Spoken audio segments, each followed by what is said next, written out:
ನಮಸ್ತೆ. ಇವತ್ತು IUI ಬಗ್ಗೆ ಮಾತಾಡೋಣ. ನನ್ನ ಹೆಸರು doctor Shilpa Gupta, fertility specialist. IUI ಅಂದರೆ ನೀವು ಈ ವರ್ಡ್ ತುಂಬಾ ಕೇಳಿರ್ತೀರ, ಇಂಟ್ರಾ ಯೂಟ್ರೈನ್ ಇನ್ಸೆಮಿನೇಷನ್. ತುಂಬ ಜನ ಕನ್ಫ್ಯೂಷನ್ನು ಆಗ್ತಾರೆ IUI ಮತ್ತು IVF. IVF ಅಂದರೆ ಟೆಸ್ಟ್ ಟ್ಯೂಬ್ ಬೇಬಿ, IUI ಅಂದರೆ ಇಂಟ್ರಾ ಯೂಟ್ರೈನ್ ಇನ್ಸೆಮಿನೇಷನ್. ಸೊ ಇದೇನು ಅಂತ ಅಂದರೆ ಹಸ್ಬೆಂಡ್ ಸ್ಪರ್ಮ್ ಇರುತ್ತಲ್ಲ, ಸ್ಪರ್ಮ್ ಕೊಟ್ಮೇಲೆ ಅದನ್ನು ಚೆನ್ನಾಗಿ ವಾಶ್ ಮಾಡಿಬಿಟ್ಟು ಅದರಲ್ಲಿರೋ ಒಳ್ಳೆ ಸ್ಪರ್ಮ್ನ ಗರ್ಭಕೋಶದ ಒಳಗೆ ಹೋಗ್ಬಿಟ್ಟು ನಾವು ಡೆಪಾಸಿಟ್ ಮಾಡ್ತೀವಿ. ಸೊ ಯಾವ ಥರ ಈ ಪ್ರೊಸೀಜರ್ ಮಾಡ್ತಾರೆ ಅಂದರೆ, second day of the menstrual ಸೈಕಲಲ್ಲಿ ಸ್ಕ್ಯಾನ್ ಮಾಡ್ಕೊಂಡ್ಬಿಟ್ಟು ನಿಮ್ಮಲ್ಲಿ ಏನಾರ ಸಿಸ್ಟ್ ಇದೆಯಾ, ಯೂಟ್ರಸ್ ಲೈನಿಂಗ್ ಹೇಗಿದೆ ಅಂತ ನೋಡಿಕೊಂಡು ಅದೇನು ಸಿಸ್ಟ್ ಇಲ್ಲ, ಯೂಟ್ರಸ್ ಲೈನಿಂಗು ಕಮ್ಮಿ ಇದೆ ಅಂದಾಗ ಓವ್ಯುಲೇಷನ್ ಇಂಡಕ್ಷನ್ ಮಾಡ್ತಾರೆ. ಅಂದರೆ ಎಗ್ ಡೆವಲಪ್ಮೆಂಟ್ ಆಗೋಕ್ಕೆ ಸ್ವಲ್ಪ ಟ್ಯಾಬ್ಲೆಟ್ಸು, ಒಂದು ಸ್ವಲ್ಪ ಜನಕ್ಕೆ ಇಂಜೆಕ್ಷನ್ಸ್ ಎಲ್ಲ ಕೊಟ್ಬಿಟ್ಟು ಎಗ್ ಡೆವಲಪ್ಮೆಂಟ್ ಮಾಡ್ಕೊತೀವಿ. ಸೊ ಈ IUI ಪ್ರೊಸೀಜರ್ಲಿ starting 10 to 15 days of your menstrual ಸೈಕಲಲ್ಲಿ ಒಂದು 3 to 4 ಟೈಮ್ಸ್ ನಾವು ಕರೆದುಬಿಟ್ಟು ಈ ಫಾಲಿಕಲ್ಸ್ನ ಡೆವಲಪ್ಮೆಂಟ್ ಮಾಡ್ತೀವಿ. ಫಾಲಿಕಲ್ ಅಂದರೆ ಏನಿಲ್ಲ, ಅದರೊಳಗೆ ಎಗ್ ಇರುತ್ತೆ. So that we call it as A egg development ಅಥವಾ ಫಾಲಿಕಲ್ ಡೆವಲಪ್ಮೆಂಟ್ ಅಂತ ಹೇಳ್ತೀವಿ. ನೆಕ್ಸ್ಟ್ ಅದಾದಮೇಲೆ ನಾವು ಅದನ್ನು ಒಡೆಯೋದಕ್ಕೆ, ಅಂದರೆ ಎಗ್ ಓವ್ಯುಲೇಷನ್ ಆಗೋಕ್ಕೆ ಅಥವಾ ಎಗ್ ರಿಲೀಸ್ ಆಗೋದಕ್ಕೆ ನಾವು ಅದಕ್ಕೆ ಆದ HCG ಇಂಜೆಕ್ಷನ್ನು, ಅದಕ್ಕೆ ತಕ್ಕಂಗೆ ಇಂಜೆಕ್ಷನ್ಸು, ಲುಪ್ರೈಡು, ಡೆಕಾಪೆಪ್ಟಲ್ ಅಂತ ತುಂಬ ಥರದ ಇಂಜೆಕ್ಷನ್ಸ್ ಬರುತ್ತೆ. ಅದನ್ನು ಕೊಟ್ಟು ಇಂಜೆಕ್ಷನ್ ಕೊಟ್ಟು 36 hours ಆದಮೇಲೆ ನಾವು IUI ಮಾಡ್ತೀವಿ. IUI ಅಂದಾಗ ಅವ್ರು ಸ್ಯಾಂಪಲ್ ಕೊಡ್ತಾರೆ. ಸ್ಯಾಂಪಲ್ ಕೊಟ್ಟ ಮೇಲೆ ಅದನ್ನು ವಾಶ್ ಮಾಡಿಬಿಟ್ಟು ಅದನ್ನು ತೊಗೊಂಡು ಯೂಟ್ರಸ್ ಒಳಗೆ ಅಂಡರ್ ಸ್ಕ್ಯಾನ್ ಅಥವಾ ವಿತೌಟ್ ಸ್ಕ್ಯಾನ್ ಹಾಕ್ತೀವಿ. ಯೂಟ್ರಸ್ಸಿಂದ ಅದು ಮತ್ತೆ ಫೆಲೋಪಿಯನ್ ಟ್ಯೂಬಿಗೆ ಹೋಗ್ಬಿಟ್ಟು ಅಲ್ಲಿಂದ ಎಗ್ಗೆ ಅಟ್ಯಾಚ್ ಆಗುತ್ತೆ. ಇದು ಶಾರ್ಟ್ ಫಾರ್ಮ್ IUI ಅಂತ ಹೇಳ್ಬೋದು. ಸೊ ಪ್ರೀ ರಿಕ್ವಿಸಿಟ್ ಏನು ಅಂದರೆ, IUI ಮಾಡೋಕ್ಕೂ ಮೊದಲು ನಮಗೆ ಏನೇನು ರಿಕ್ವಿಸಿಷನ್ ಅಂತ ಏನೇನು ನೋಡಬೇಕಾಗತ್ತೆ ಅಂತಂದರೆ, ಹಸ್ಬೆಂಡ್ ವೈಫು ಸಿರಾಲಜಿ ನೆಗೆಟಿವ್ ಇದ್ದಾರಾ, ವೈಫಿಗೆ ಫಾಲಿಕಲ್ಸ್ ಇದೆಯಾ, ಅಂದರೆ ಫಾಲಿಕಲ್ಸ್ ಡೆವಲಪ್ಮೆಂಟ್ ಆಗ್ತಾ ಇದೆಯಾ, ಅಟ್ಲೀಸ್ಟ್ ಒಂದು ಟ್ಯೂಬ್ ಆದರೂ ಓಪನ್ ಆಗಿರಬೇಕು. ಸೊ ಟ್ಯೂಬ್ ಟೆಸ್ಟ್ ಬಂದುಬಿಟ್ಟು HSGನೋ ಅಥವಾ ಸಲೈನ್ ಸೋನೋಗ್ರಫಿ, ಲ್ಯಾಪ್ರೋಸ್ಕೋಪಿ ಅದರಿಂದನಾದರೂ ಒಂದ್ಸಲಿನಾದರೂ ನೀವು ಟ್ಯೂಬ್ ಟೆಸ್ಟ್ ಒಂದು ಓಪನ್ ಇದೆಯಾ ಅಂತ ನೋಡ್ಕೊಬೇಕು, ಟ್ಯೂಬ್ಸ್ ಓಪನ್ ಇದೆಯಾ ಅಂತ, ಮತ್ತು ಸ್ವಲ್ಪನಾದರೂ ಸ್ಪರ್ಮ್ ಇದೆಯಾ ಅಂತ. ಮೊಟಿಲಿಟಿ ಮಾರ್ಫಾಲಜಿ ಕಮ್ಮಿ ಇದ್ರೂ ಪರವಾಗಿಲ್ಲ, ಅಟ್ಲೀಸ್ಟ್ ಕೌಂಟ್ ಆದರೂ ಒಂದು 10 to 15 ಮಿಲಿಯನ್ ಆದರೂ ಇರಲೇಬೇಕಾಗುತ್ತೆ ಸ್ಪರ್ಮ್ ಕೌಂಟ್. ಅಡ್ವಾಂಟೇಜ್ ಏನು ಅಂದರೆ IUIಯಲ್ಲಿ ಈ ಮೊಟಿಲಿಟಿ ಕಮ್ಮಿ ಇದ್ದಾಗ ಏನು ಮಾಡ್ತಾರೆ, ಅದಿದ್ದರೆ ಅಥವಾ ಸರ್ವೈಕಲ್ ಆ್ಯಂಟಿಬಾಡೀಸ್ ಇದ್ದರು ಫೀಮೇಲಲ್ಲಿ, ಅಥವಾ ಅವರು ಓವ್ಯುಲೇಷನ್ ಇಂಡಕ್ಷನ್ ಮಾಡಿದ್ರು ಅವ್ರಿಗೆ ಆಗ್ತಾ ಇಲ್ಲ ಕನ್ಸೀವ್ ಅಂದಾಗ ಈ IUIಯಿಂದ ಏನಾಗುತ್ತೆ ಅಂದರೆ ನಮಗೆ ಒಳ್ಳೆ ಸ್ಪರ್ಮ್ ಬರುತ್ತೆ. ಆ ಒಳ್ಳೆ ಸ್ಪರ್ಮು ನಾವು ವೆಜೈನಾನ್ ಕ್ರಾಸ್ ಮಾಡಿ ಸರ್ವಿಕ್ಸನ್ನು ಕ್ರಾಸ್ ಮಾಡಿಬಿಟ್ಟು ಯೂಟ್ರಸ್ ಒಳಗೆ, ಅಂದರೆ ಸ್ವಲ್ಪ ದೂರ, ಫುಲ್ ನಾವು ಎಗ್ ಹತ್ರ ಹೋಗಿಡೋಕ್ಕಾಗಲ್ಲ, ಬಟ್ ಸ್ವಲ್ಪ ದೂರದಲ್ಲಿ ನಾವು ಇಡ್ತೀವಿ. ಟ್ಯೂಬ್ಸ್ ಒಳಗೆ ಹೋಗಿ ನಾವು ಸ್ಪರ್ಮ್ನ ಇಡೋದಕ್ಕೆ ಆಗಲ್ಲ.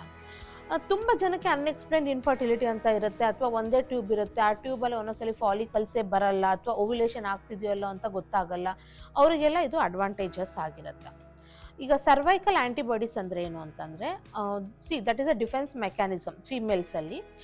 ಯಾವಾಗ ಸ್ಪರ್ಮ್ ಡೆಪಾಸಿಟ್ ಆಗಿರುತ್ತಲ್ಲ ವೆಜೈನಾದಲ್ಲಿ, ಅಲ್ಲಿಂದ ಅದು ಸರ್ವಿಕ್ಸನ್ನು ಕ್ರಾಸ್ ಮಾಡಿಕೊಂಡು ಯೂಟ್ರಸನ್ನು ಕ್ರಾಸ್ ಮಾಡಬೇಕು. ಆ ಸರ್ವೈಕಲ್ಲಿರೋ ಆ್ಯಂಟಿಬಾಡೀಸು ಈ ಸ್ಪರ್ಮನ್ನು ಡ್ಯಾಮೇಜ್ ಮಾಡಿಬಿಟ್ಟು ಸ್ಪರ್ಮ್ಸನ್ನು ಡೈ ಮಾಡುತ್ತೆ. ಅವಾಗ ಏನಾಗುತ್ತೆ, ಮೋಸ್ಟ್ ಆಫ್ ದ ಸ್ಪರ್ಮು ಅಲ್ಲೇ ಸತ್ತೋಗ್ಬಿಡುತ್ತೆ. IUIಯಲ್ಲಿ ಏನಾಗುತ್ತೆ, ಇದನ್ನು ನಾವು ಸರ್ವೈಕಲ್ ಆ್ಯಂಟಿಬಾಡೀಸನ್ನು ಪಾಸ್ ಮಾಡಿಕೊಂಡು ನಾವು ಒಳಗೆ ಹೋಗೋದ್ರಿಂದ ಆ ಟ್ರಾವೆಲ್ ಟೈಮ್ ಇದೆಯಲ್ಲ ಸ್ಪರ್ಮ್ದು, ಅದು ನಾವು ಕಮ್ಮಿ ಮಾಡ್ತಾ ಇದ್ವಿ. ಸ್ವಲ್ಪ ಜನ ಇದನ್ನು ಕೇಳ್ತಾರೆ, ಸಿಂಗಲ್ IUI ಅಂದ್ರೇನು, ಡಬಲ್ IUI ಅಂದ್ರೇನು ಅಂತ. ಡಬಲ್ IUI ಒಬ್ಬೊಬ್ರಿಗೆ ಯಾವಾಗ ಹೇಳ್ತೀವಿ ಅಂದರೆ, ನಮಗಿನ್ನೂ ರಪ್ಚರ್ ಆಗಿಲ್ಲ ಫಾಲಿಕಲ್ಲು ಅಂದಾಗ ಪ್ರೀ ರಪ್ಚರ್ ಆ್ಯಂಡ್ ಪೋಸ್ಟ್ ರಪ್ಚರು ನಾವು IUI ಮಾಡ್ತೀವಿ. ಇನ್ನು ಸ್ವಲ್ಪ ಜನಕ್ಕೆ ಸಿಂಗಲ್ IUI ಅಂದರೆ ಫಾಲಿಕಲ್ ರಪ್ಚರ್ ಆಗೋಗಿದೆ ಅಂದರೆ ಸಿಂಗಲ್ IUI ಮಾಡ್ತೀವಿ. ತುಂಬ ಗೈಡ್ಲೈನ್ಸು, ರ್ಯಾಂಡಮೈಸ್ ಕಂಟ್ರೋಲ್ ಟ್ರಯಲಲ್ಲಿ ಏನಂತಾರೆ ಅಂದರೆ, ಸಿಂಗಲ್ ಅಥವಾ ಡಬಲಲ್ಲಿ ಈಗಿನ ಸ್ಟಡೀಸಲ್ಲಿ ಏನೂ ಡಿಫ್ರೆನ್ಸ್ ಇಲ್ಲ, ಸಕ್ಸಸ್ ರೇಟ್ ಸೇಮ್ ಇದೆ. ಬಟ್ ಯಾಕೆ ಮಾಡ್ತೀವಿ ಅಂದರೆ, ಅಕಸ್ಮಾತ್ ನೀವು ಮನೆಗೆ ಹೋಗೋಕ್ಕೆ ಅದರೊಳಗೆ ರಪ್ಚರ್ ಆದರೆ, ಈ ಸ್ಪರ್ಮ್ ಮೊದಲೇ ಡೆಪಾಸಿಟ್ ಆಗಿದ್ರೆ ರಪ್ಚರ್ ಆಗ್ತಿದ್ದಂಗೆ ಎಗ್ಗನ್ನು ಅದು ಆಕ್ಯುಪೈ ಮಾಡ್ಕೊಂಡ್ಬಿಡುತ್ತೆ, ತೊಗೊಂಡು ಅದನ್ನು ಕೂಡ್ಕೊಳುತ್ತೆ ಅಂತ ನಾವು ಡಬಲ್ IUIನೂ ರೆಕಮೆಂಡ್ ಒಬ್ಬೊಬ್ರಿಗೆ ಮಾಡ್ತೀವಿ. ಸಕ್ಸಸ್ ರೇಟ್ ಏನು, ಇದೇನಾರ 100%? ಯಾವ ಟ್ರೀಟ್ಮೆಂಟು 100% ಇರೋದಿಲ್ಲ. IVF ಅಲ್ಲಾಗಲಿ ಅಥವಾ ಯಾವುದೇ ಮೆಡಿಸಿನ್ ಸಬ್ಜೆಕ್ಟ್ ತೊಗೊಂಡ್ರೆ ಏನು 100% ಇರಲ್ಲ. ಬಟ್ ಫಸ್ಟ್ ಸೈಕಲ್ IUIಯಲ್ಲಿ 20% ಇದ್ದರೆ, ಸೆಕೆಂಡಲ್ಲಿ 30% ಬರುತ್ತೆ, ಥರ್ಡ್ IUIಯಲ್ಲಿ 30 to 35% ಅಂತೂ ಸಕ್ಸಸ್ ರೇಟ್ ಇರುತ್ತೆ.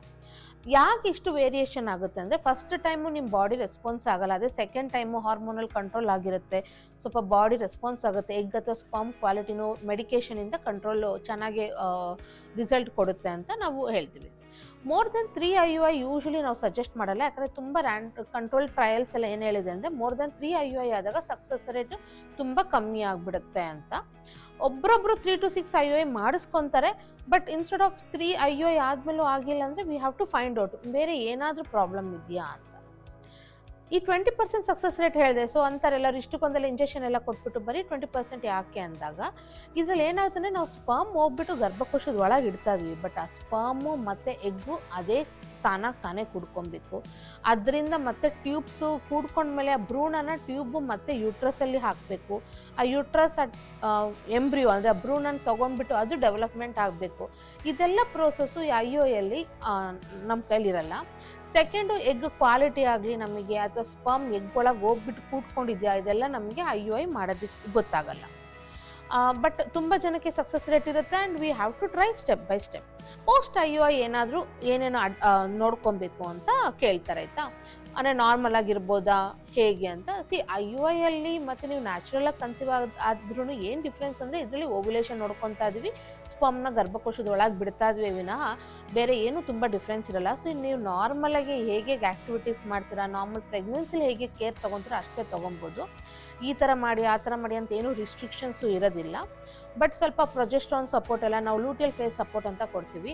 ಈ ಪ್ರೊಜೆಸ್ಟ್ರಾನ್ ಸಪೋರ್ಟ್ ಯಾಕೆಂದರೆ ಎಂಡೋಮೆಟ್ರಿಯಮಲ್ಲಿ ಅದು ಪ್ರೊಜೆಸ್ಟ್ರಾನ್ ಇದ್ದರೆ ಅದು it's like a food for the coming embryos ಅಂತ. ಪ್ರೊಜೆಸ್ಟ್ರಾನ್ ಒಂದು 15 ಡೇಸ್ ನಾವು ಪ್ರೊಜೆಸ್ಟ್ರಾನ್ ಟ್ಯಾಬ್ಲೆಟ್ಸು ಅಥವಾ ವೆಜೆನಲ್ ಟ್ಯಾಬ್ಲೆಟ್ಸು ಎಲ್ಲ ಕೊಡ್ತೀವಿ.